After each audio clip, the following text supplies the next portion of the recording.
قال فما خطبكم أيها المرسلون قالوا إنا أرسلنا إلى قوم مجرمين لنرسل عليهم حجارة من طين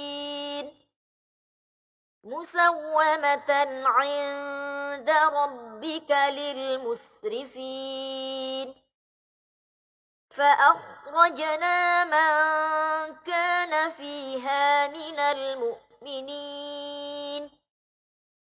فما وجدنا فيها غير بيت من المسلمين وتركنا فيها آية للذين يخافون العذاب الأليم وفي موسى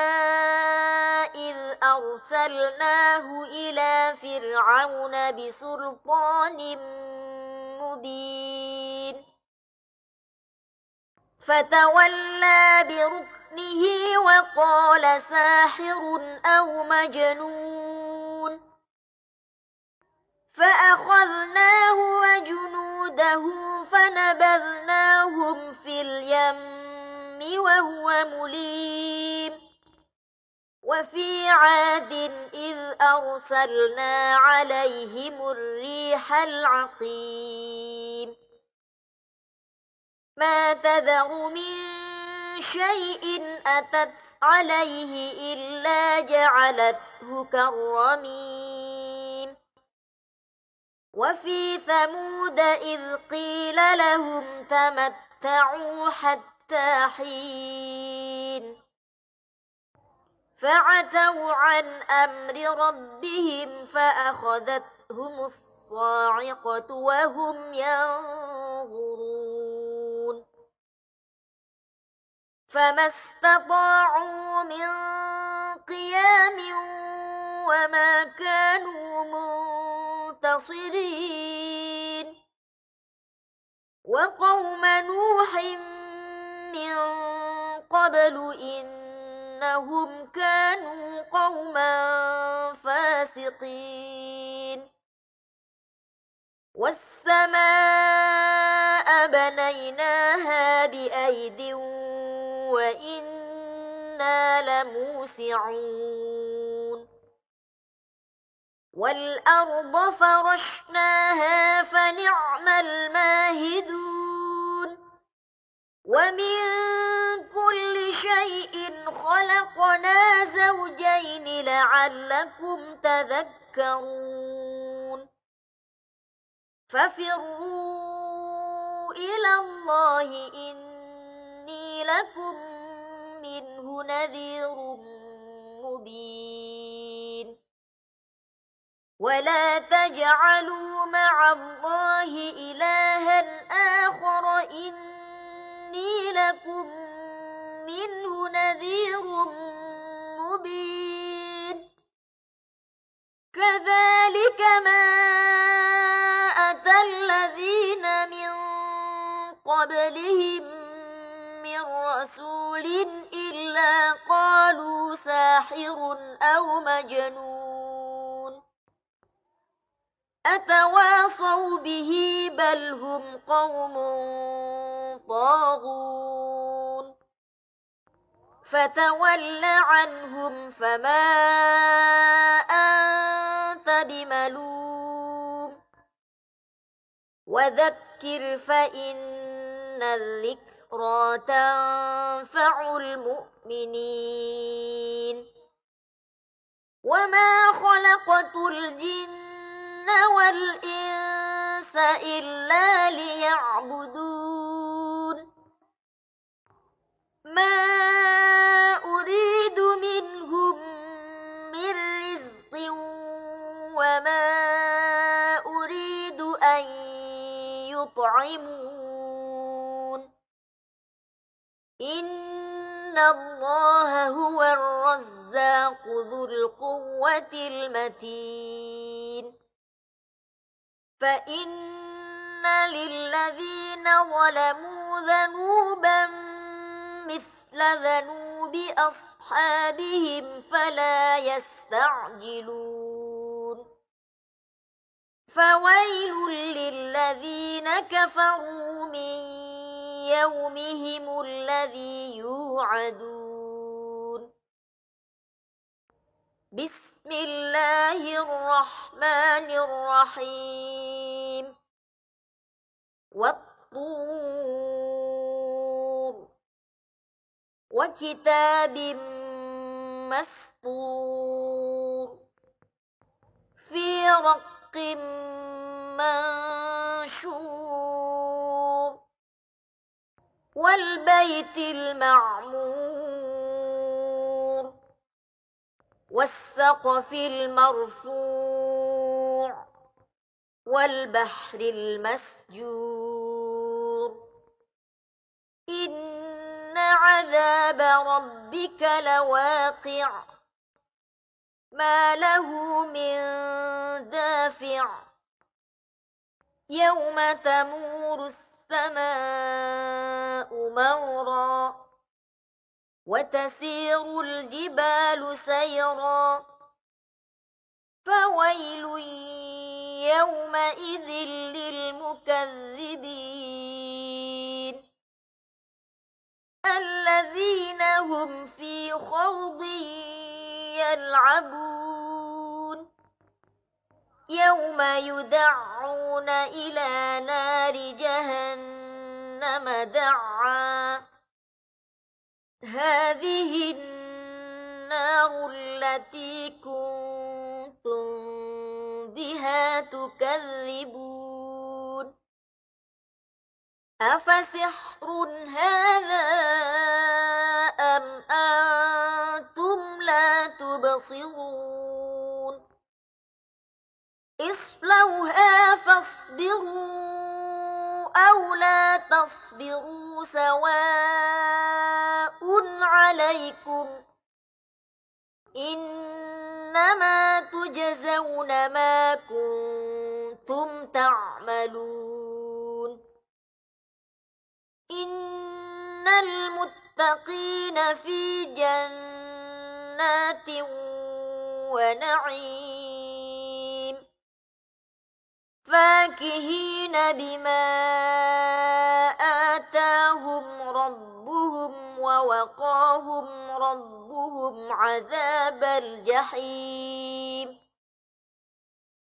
كلوا واشربوا هنيئا بما كنتم تعملون متكئين على سرر مصفوفة وزوجناهم بحور عين والذين آمنوا واتبعتهم ذريتهم بإيمان ألحقنا بهم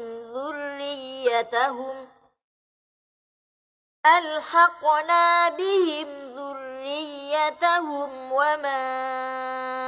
ألتناهم من عملهم من شيء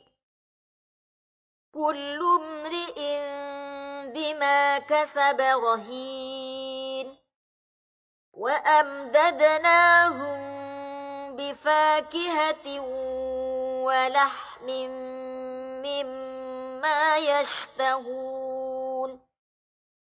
يتنازعون فيها كأسا لا لغو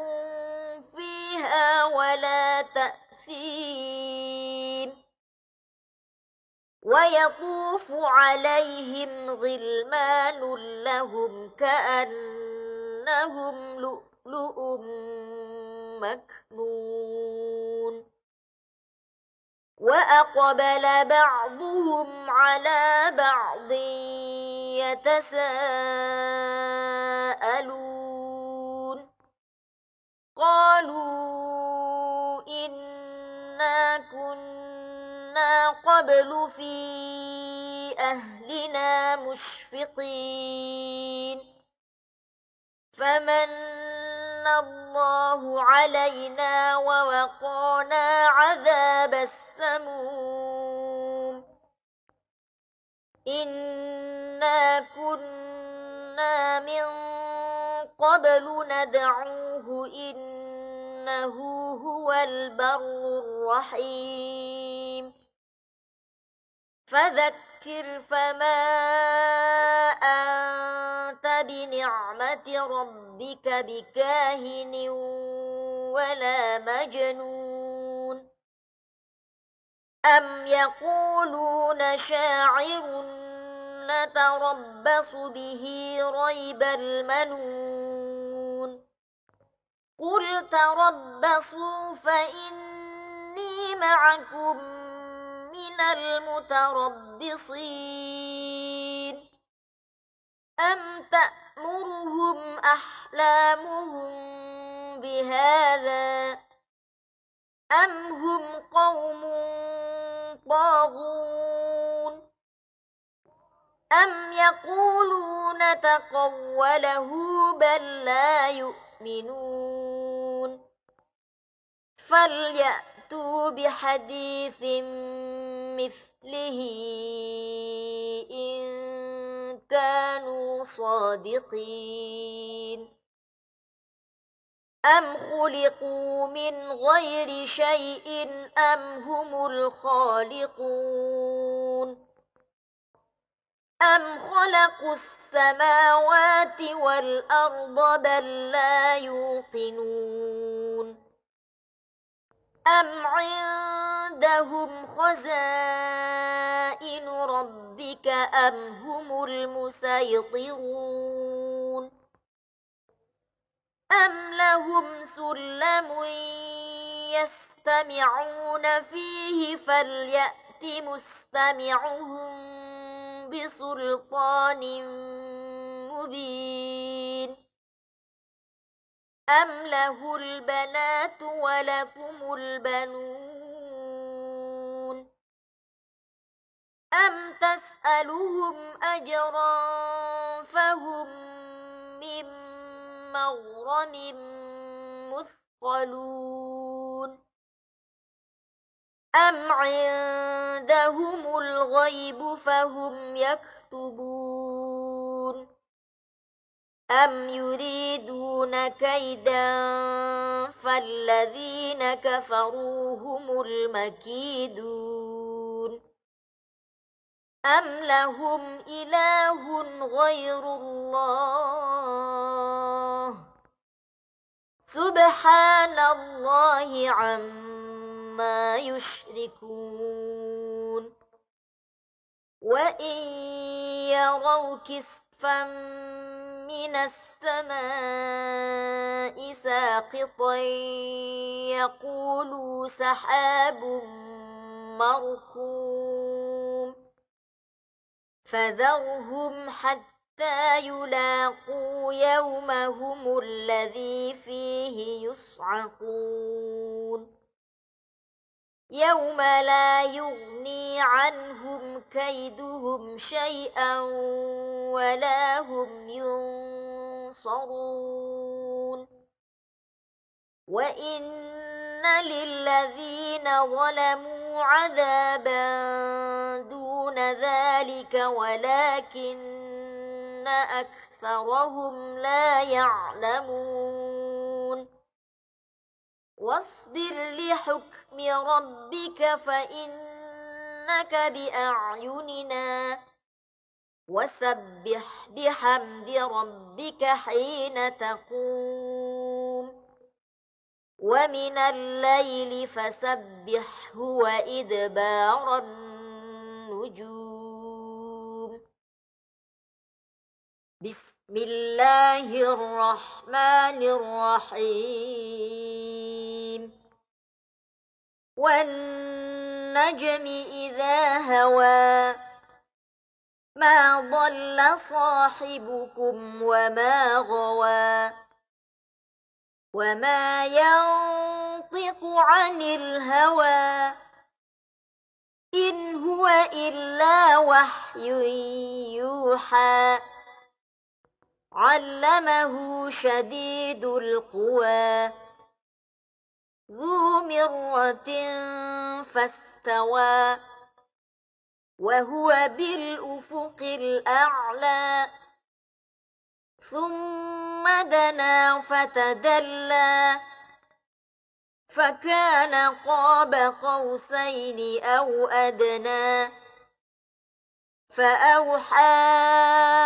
إلى عبده ما أوحى ما كذب الفؤاد ما رأى أفتمارونه على ما يرى ولقد رآه نزلة أخرى عند سدرة المنتهى عندها جنة المأوى إذ يغشى السدرة ما يغشى ما زاغ البصر وما طغى لقد رأى من آيات ربه الكبرى أفرأيتم اللات والعزى ومناة الثالثة الأخرى ألكم الذكر وله الأنثى تلك إذا قسمة ضيزى إن هي إلا أسماء سميتموها أنتم وآباؤكم ما أنزل الله بها من سلطان إن يتبعون إلا الظن وما تهوى الأنفس ولقد جاءهم من ربهم الهدى أم للإنسان ما تمنى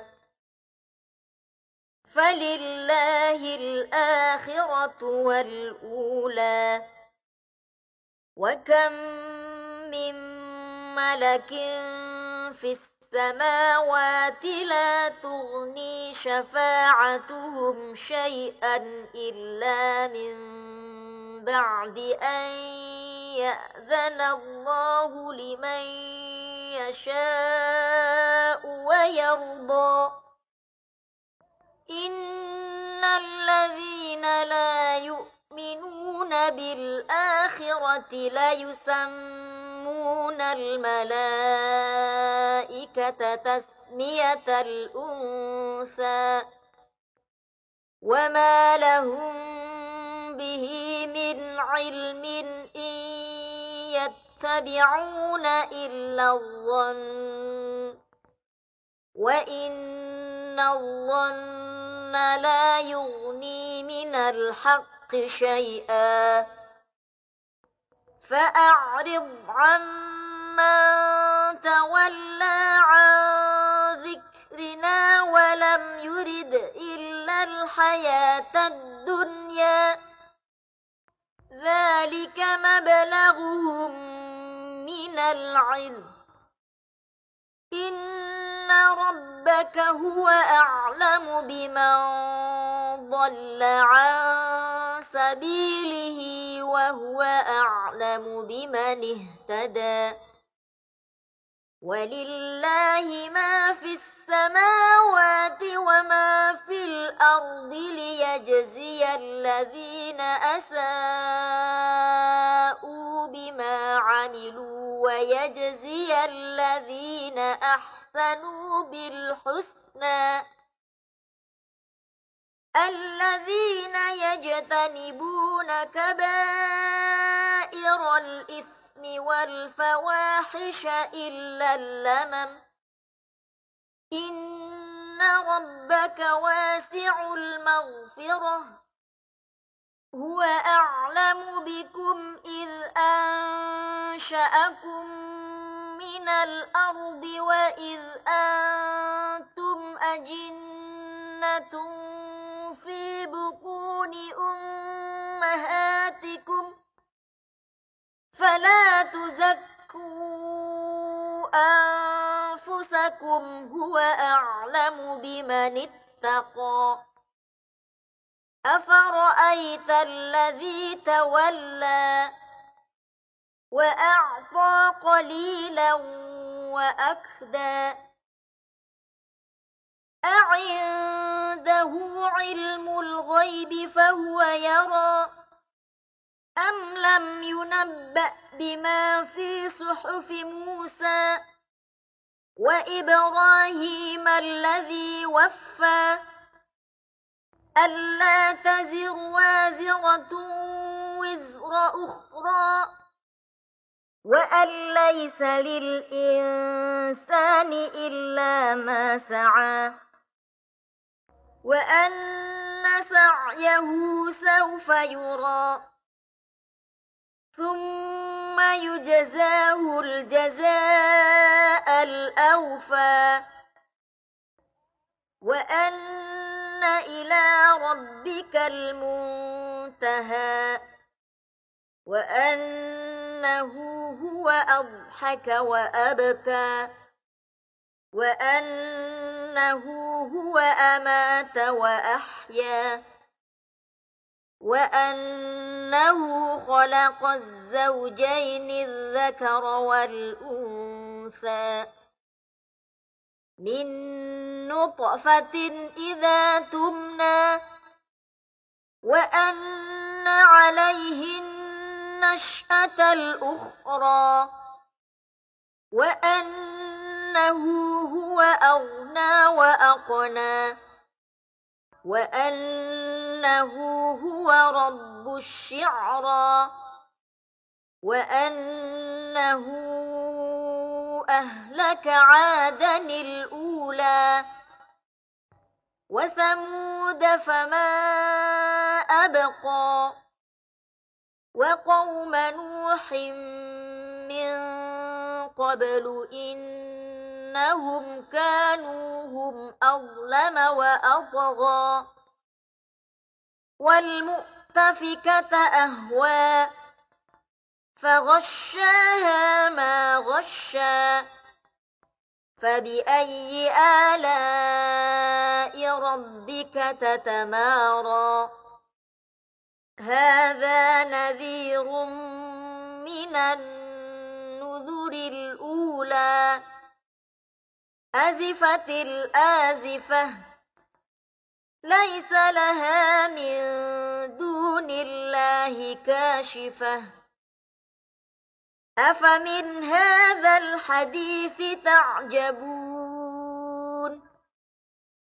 وتضحكون ولا تبكون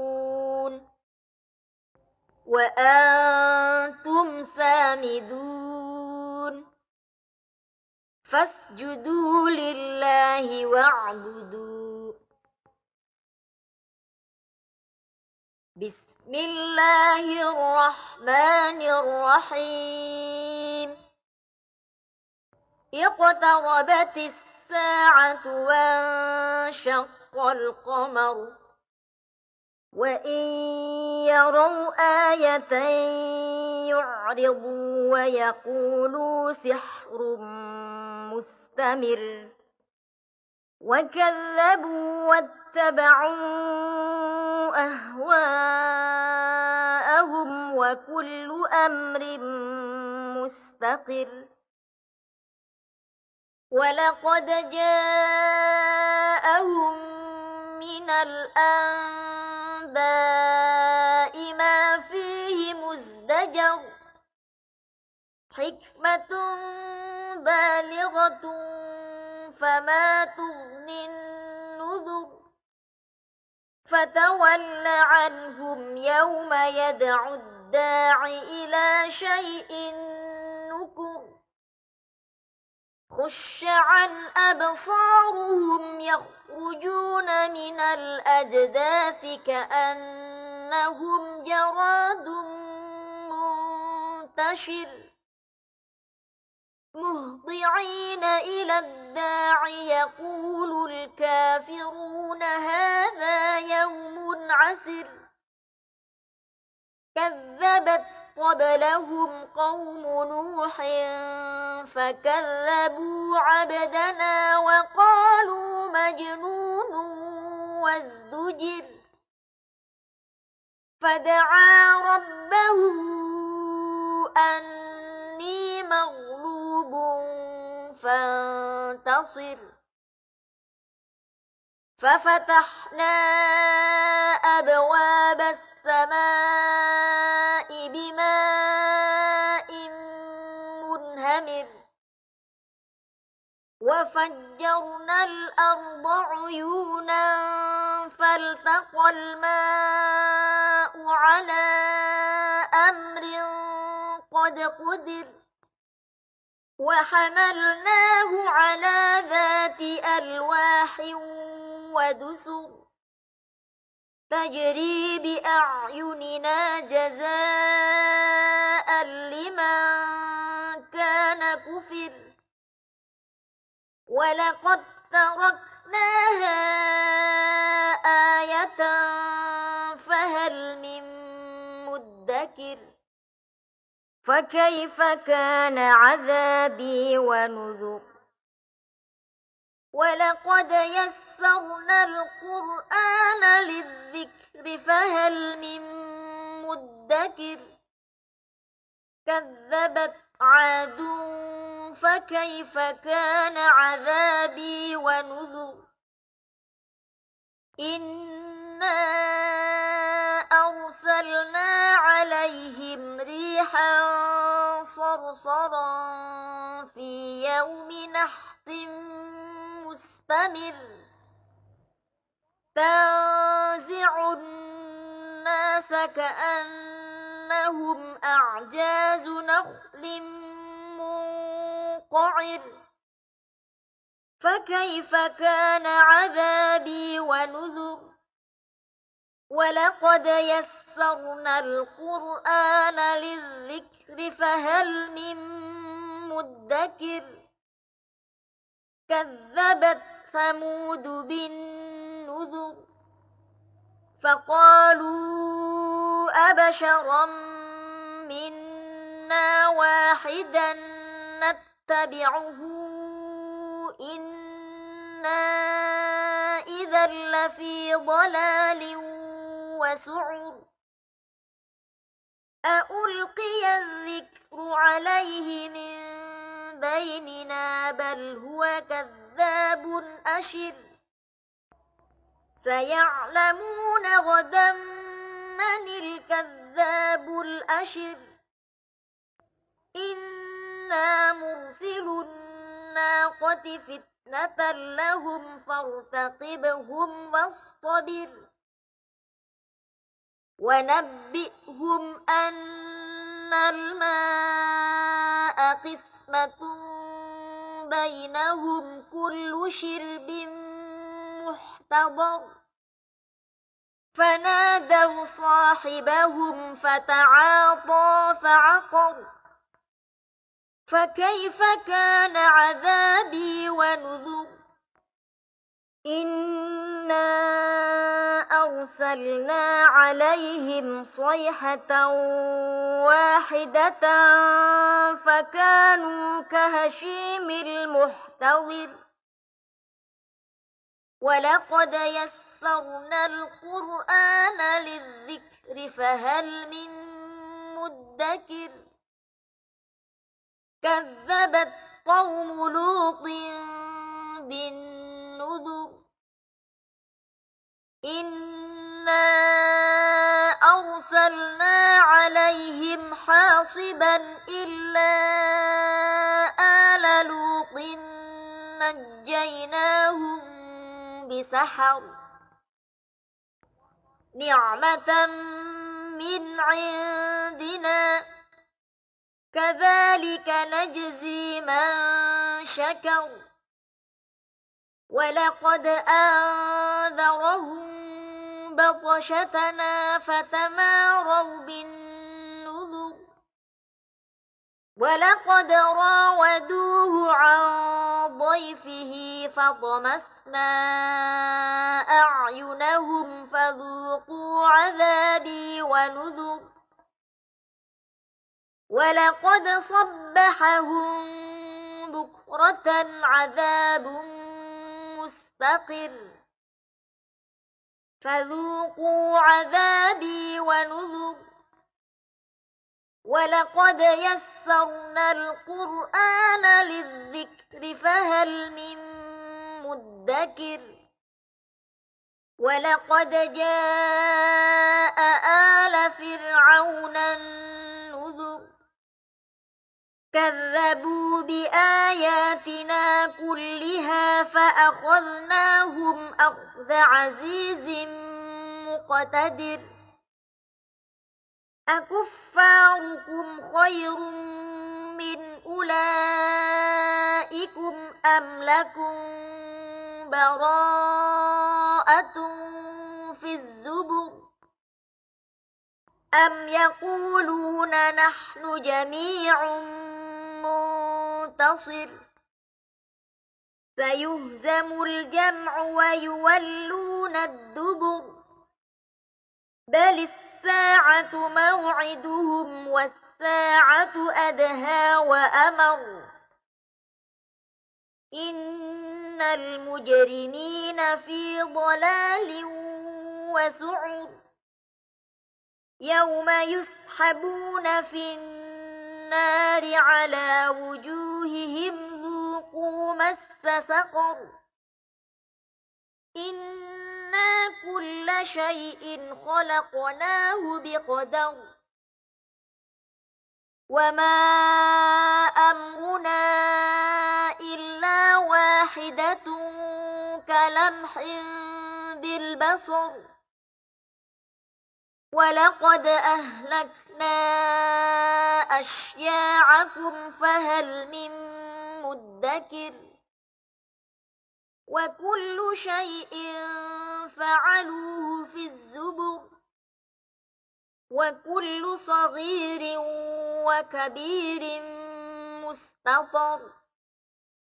إن المتقين في جنات ونهر في مقعد صدق عند مليك مقتدر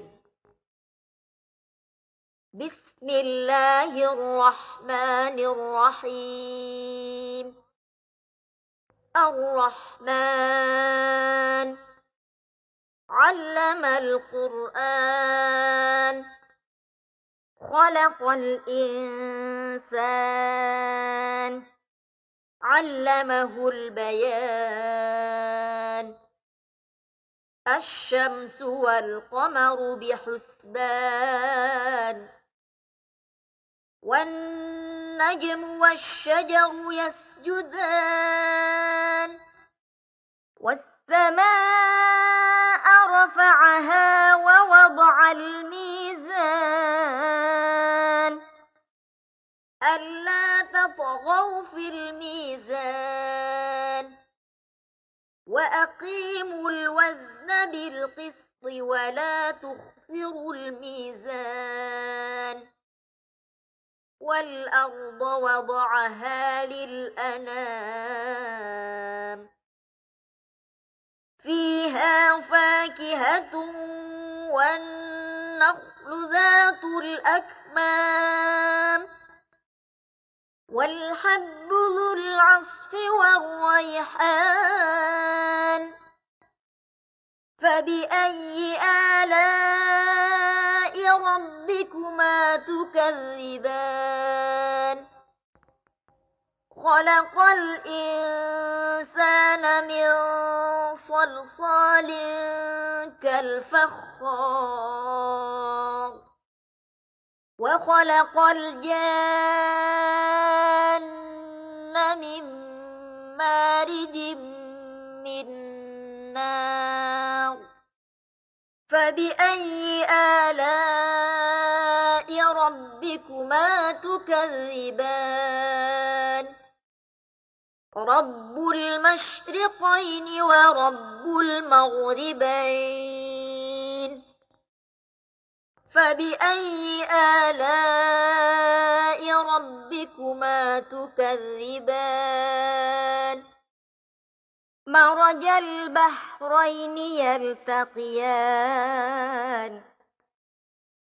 بينهما برزخ لا يبغيان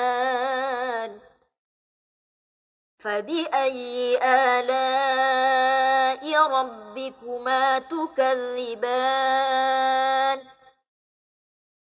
يخرج منهما اللؤلؤ والمرجان فبأي آلاء ربكما تكذبان وله الجوار المنشآت في البحر كالأعلام فبأي آلاء ربكما تكذبان كل من عليها فان ويبقى وجه ربك ذو الجلال والإكرام فبأي آلاء ربكما تكذبان يسأله من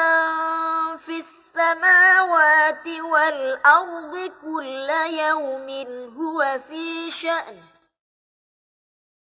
فبأي آلاء ربكما تكذبان سنفرغ لكم أيها الثقلان فبأي آلاء ربكما تكذبان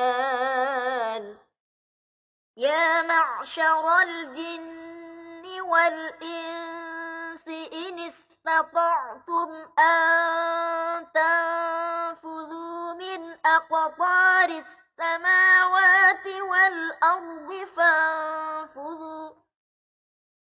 لا تنفذون إلا بسلطان فبأي آلاء ربكما تكذبان يرسل عليكما شواظ من نار ونحاس فلا تنتصران فبأي آلاء ربكما تكذبان فإذا انشقت السماء فكانت وردة كالدهان فبأي آلاء ربكما تكذبان فيومئذ لا يسأل عن ذنبه إنس ولا جان فبأي آلاء ربكما تكذبان يعرف المجرمون بسيماهم فيؤخذ بالنواصي والأقدام فبأي آلاء ربكما تكذبان هذه جهنم التي يكذب بها المجرمون يطوفون بينها وبين حميم آن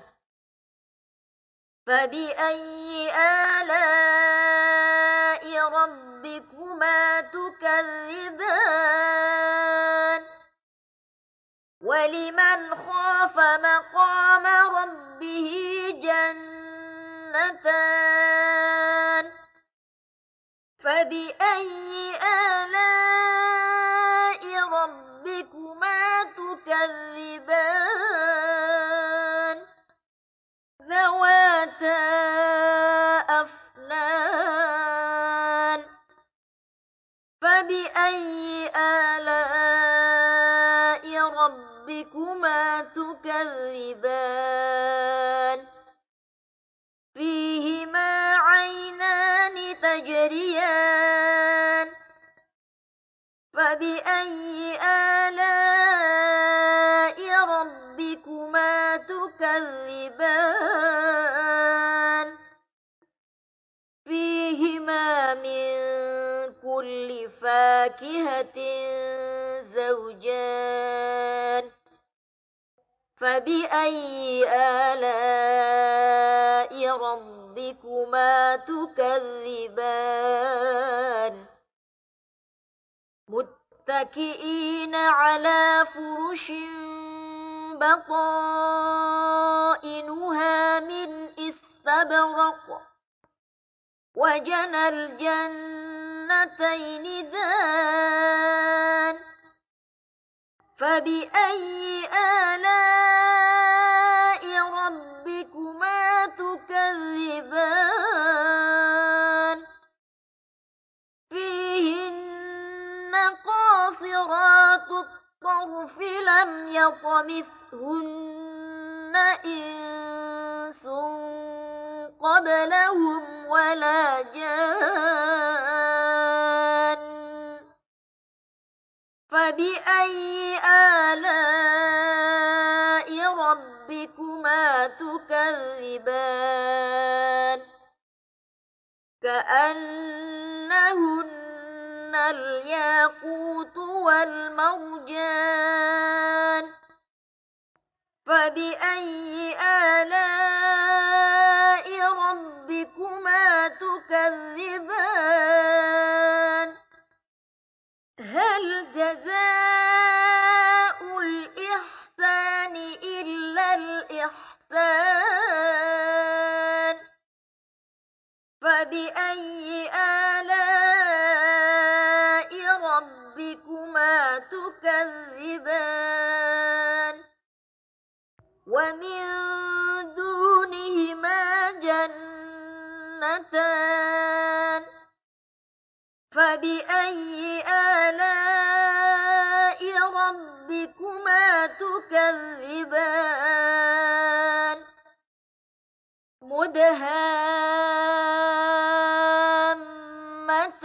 مدهامتان فبأي آلاء ربكما تكذبان فيهما عينان نضاختان فبأي آلاء ربكما تكذبان فيهما فاكهة ونخل ورمان فبأي آلاء ربكما تكذبان فيهن خيرات حسان فبأي آلاء ربكما تكذبان حور مقصورات في الخيام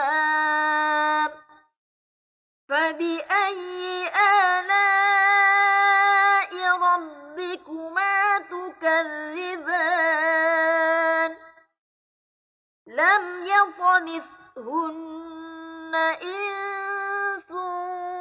قبلهم ولا جان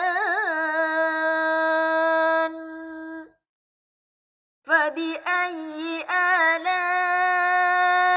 ربكما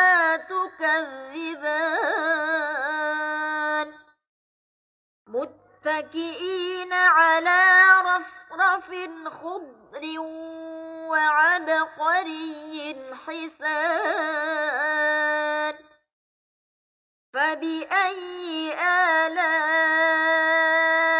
ربكما تكذبان تبارك اسم ربك ذي الجلال والإكرام بسم الله الرحمن الرحيم إذا وقعت الواقعة ليس لوقعتها كاذبة خافضة رافعة إذا رجت الأرض رجا وبست الجبال بسا فكانت هباء منبثا وكنتم أزواجا ثلاثة فأصحاب الميمنة ما أصحاب الميمنة وأصحاب المشأمة ما أصحاب المشأمة والسابقون السابقون أولئك المقربون في جنات النعيم ثلة من الأولين وقليل من الآخرين على سرر موضونة متكئين عليها متقابلين يطوف عليهم ولدان مخلدون بأكواب وأباريق وكأس من معين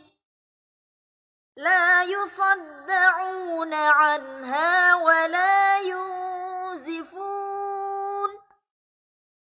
وفاكهة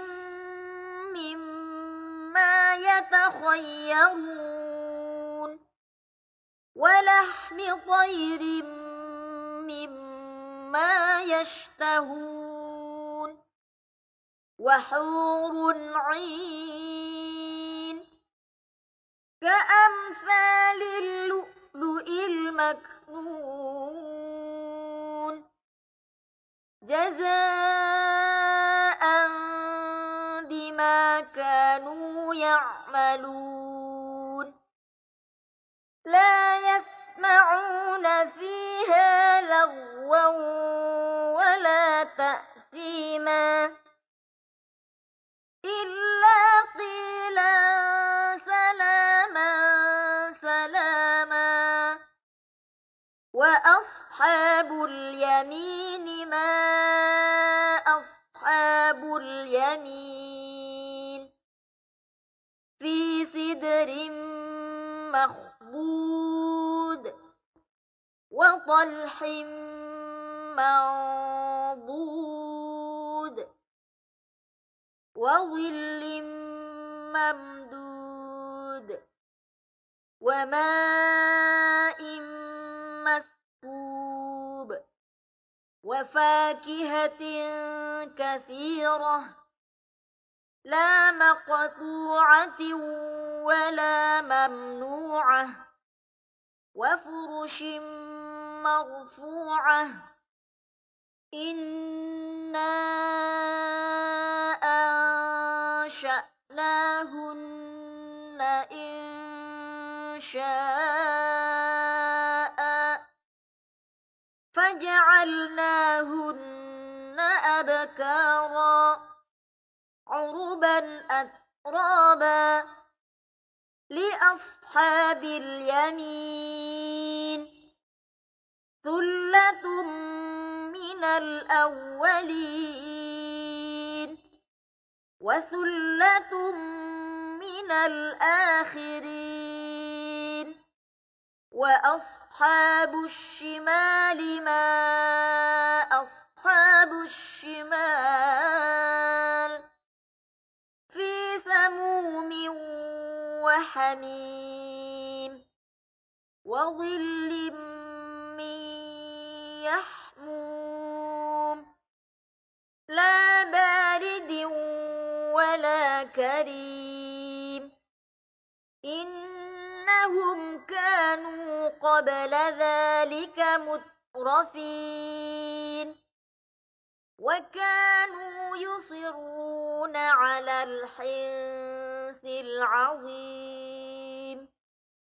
وكانوا يقولون أإذا متنا وكنا ترابا وعظاما أإنا لمبعوثون أوآباؤنا الأولون قل إن الأولين والآخرين لمجموعون إلى ميقات يوم معلوم ثم إنكم أيها الضالون المكذبون لآكلون من شجر من زقوم فمالئون منها البطون فشاربون عليه من الحميم فشاربون شرب الهيم هذا نزلهم يوم الدين نحن خلقناكم فلولا تصدقون أفرأيتم ما تمنون أأنتم تخلقونه أم نحن الخالقون نحن قدرنا بينكم الموت وما نحن بمسبوقين على أن نبدل أمثالكم وننشئكم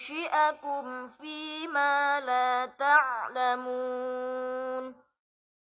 ولقد علمتم النشأة الأولى فلولا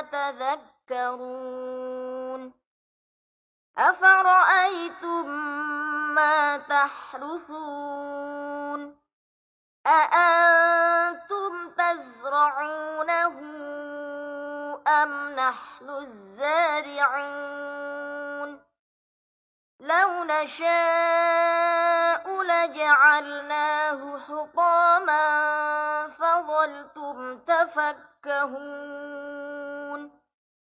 إنا لمغرمون بل نحن محرومون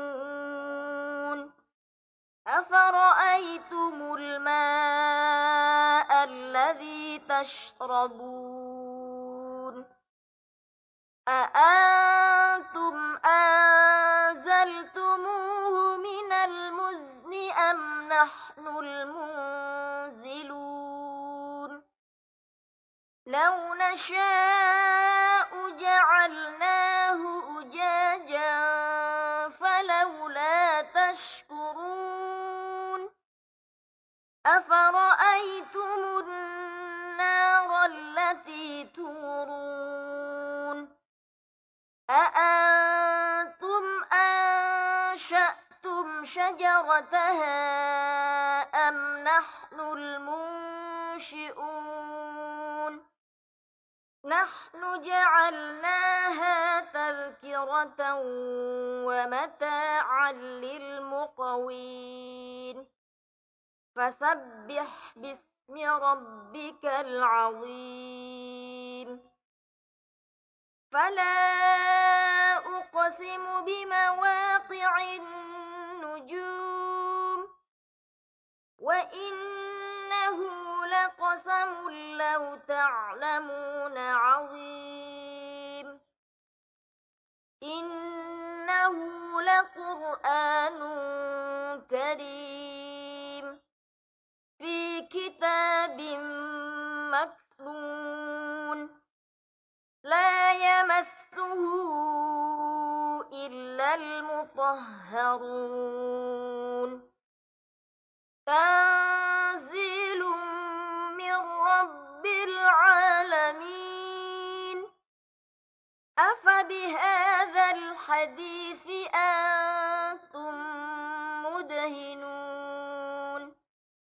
وتجعلون رزقكم أنكم تكذبون فلولا إذا بلغت الحلقوم وأنتم حينئذ تنظرون ونحن أقرب إليه منكم ولكن لا تبصرون فلولا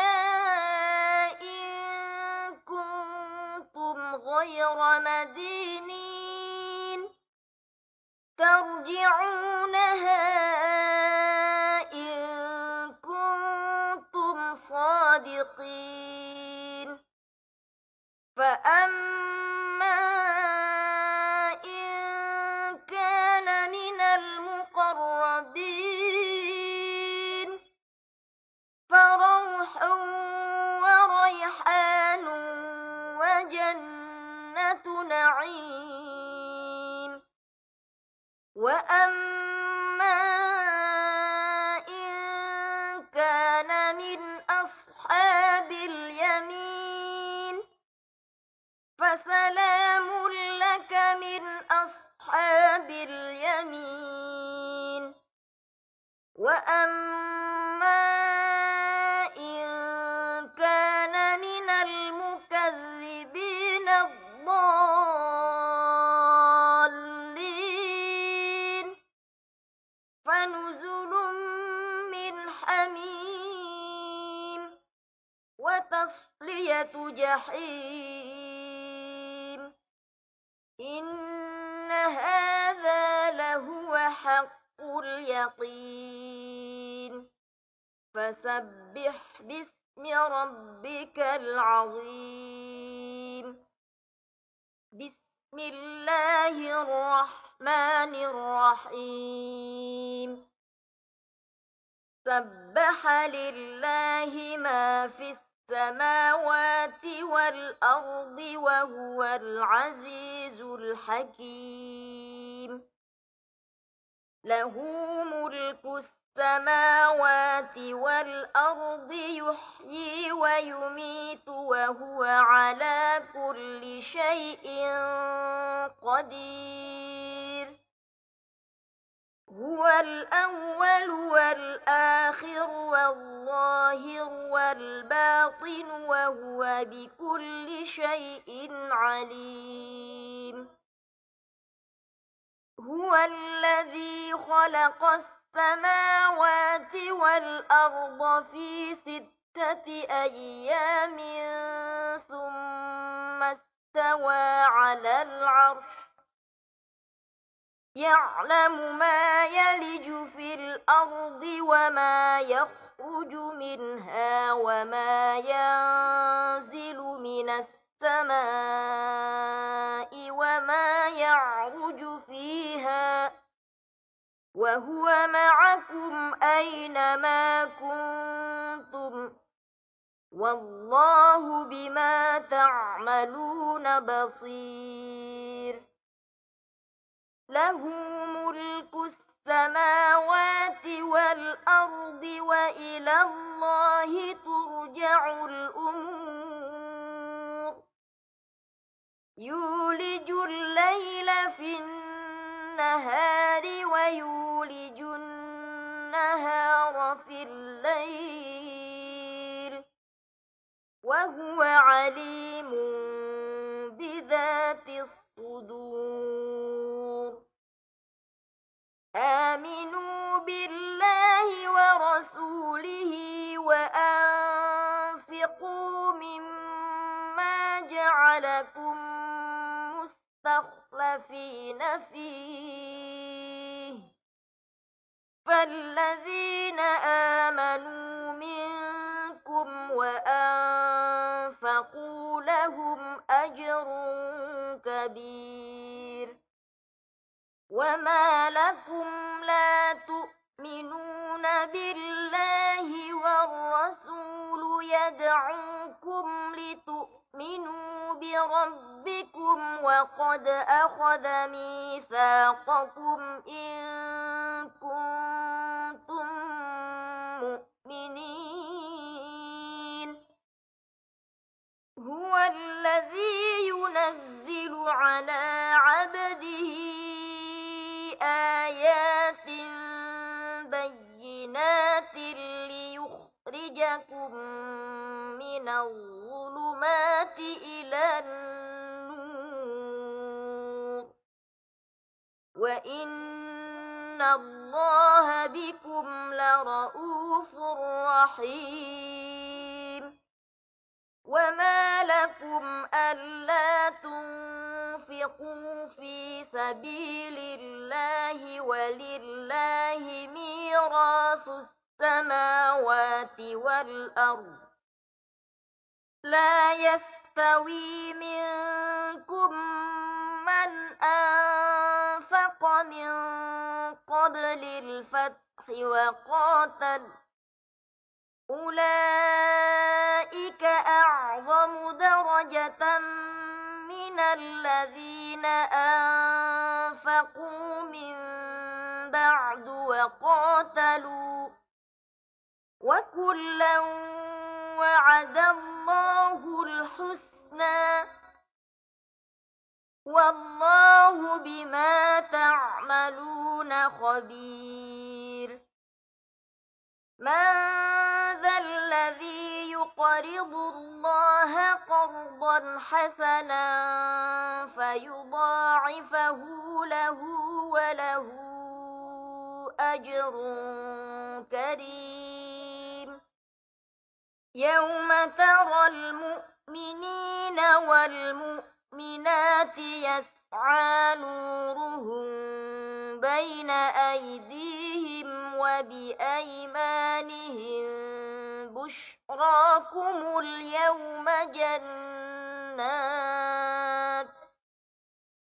بشراكم اليوم جنات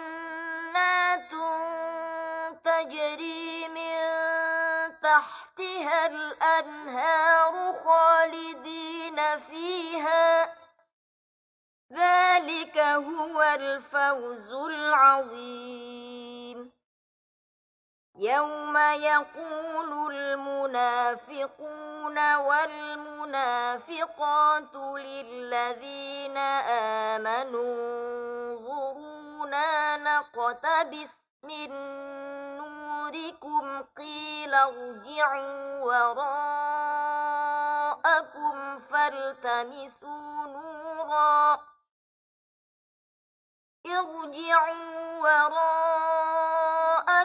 فالتمسوا نورا فضرب بينهم بسور له باب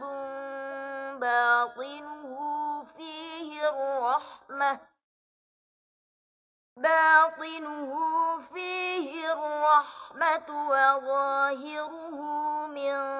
قبله العذاب ينادونهم ألم نكن معكم قالوا بلى ولكنكم فتنتم جاءكم وتربصتم وارتبتم وغرتكم الأماني حتى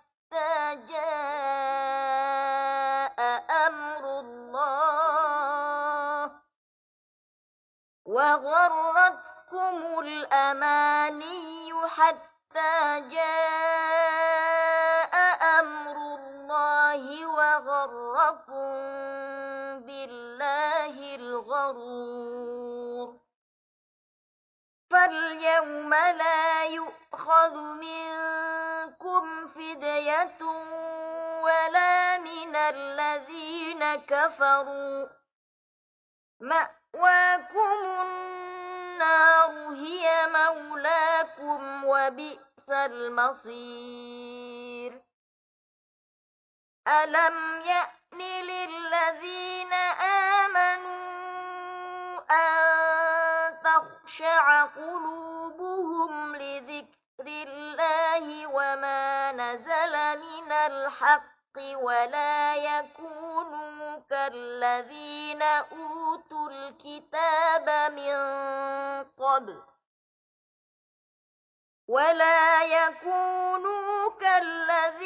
أوتوا الكتاب من قبل فطال عليهم الأمد فقست قلوبهم وكثير منهم فاسقون اعلموا أن الله يحيي الأرض بعد موتها قد بينا لكم الآيات لعلكم تعقلون إن المصدقين والمصدقات وأقرضوا الله قرضا حسنا يضاعف لهم ولهم أجر كريم والذين آمنوا بالله ورسله أولئك هم الصديقون والشهداء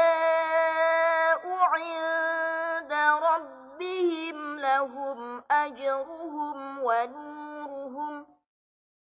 والذين كفروا وكذبوا بآياتنا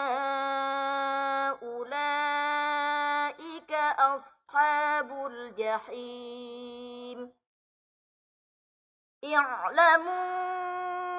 أنما الحياة الدنيا لعب ولهو وزينة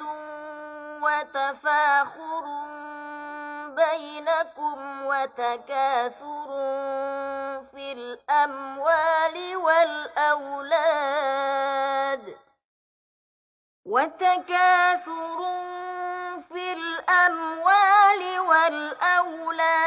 كمثل غيث أعجب الكفار نباته ثم يهيج فتراه مصفرا ثم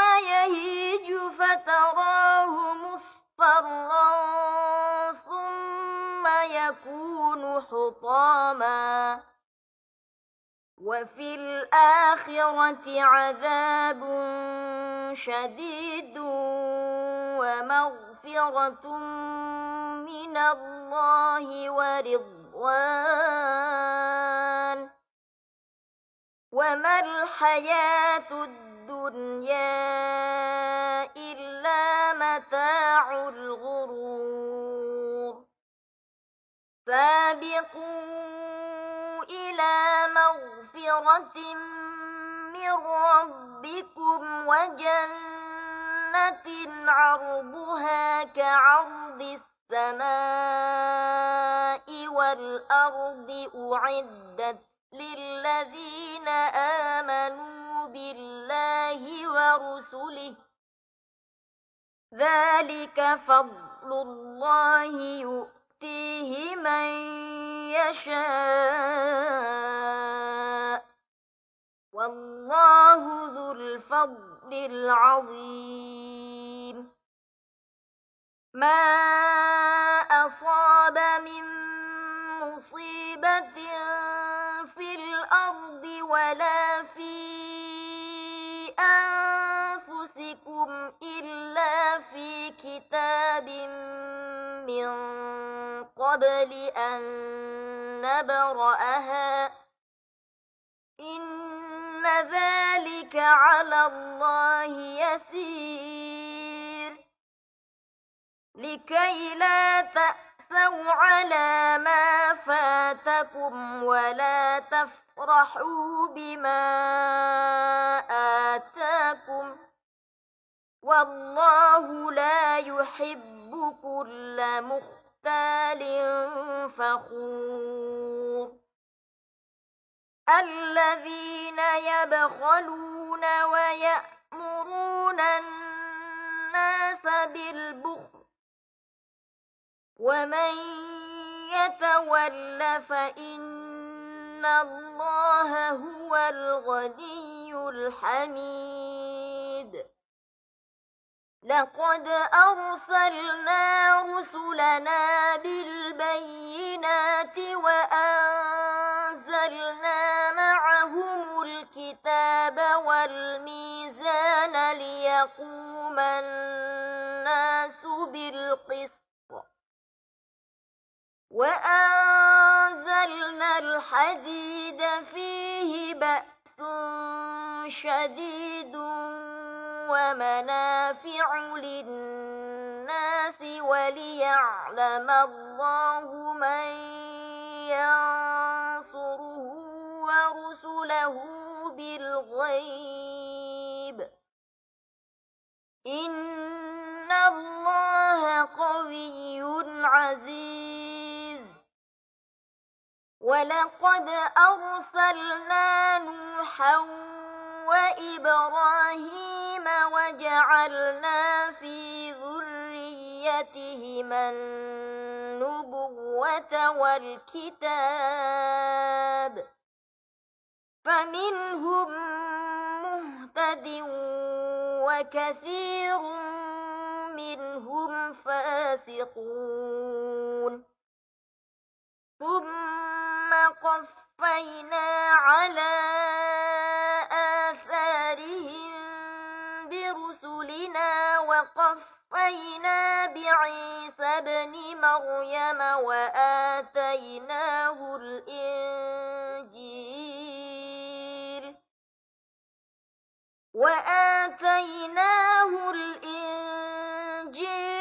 وجعلنا في قلوب الذين اتبعوه رأفة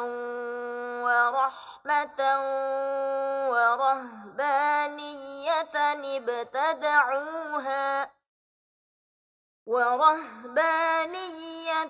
ابتدعوها ما كتبناها عليهم إلا ابتغاء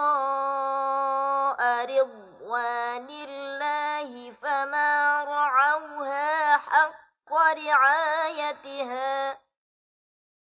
فآتينا الذين آمنوا منهم أجرهم وكثير منهم فاسقون يا أيها الذين آمنوا اتقوا الله وآمنوا برسوله يؤتكم كفلين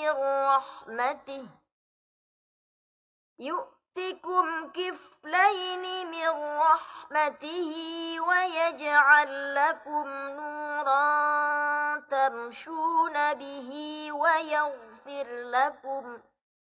والله غفور رحيم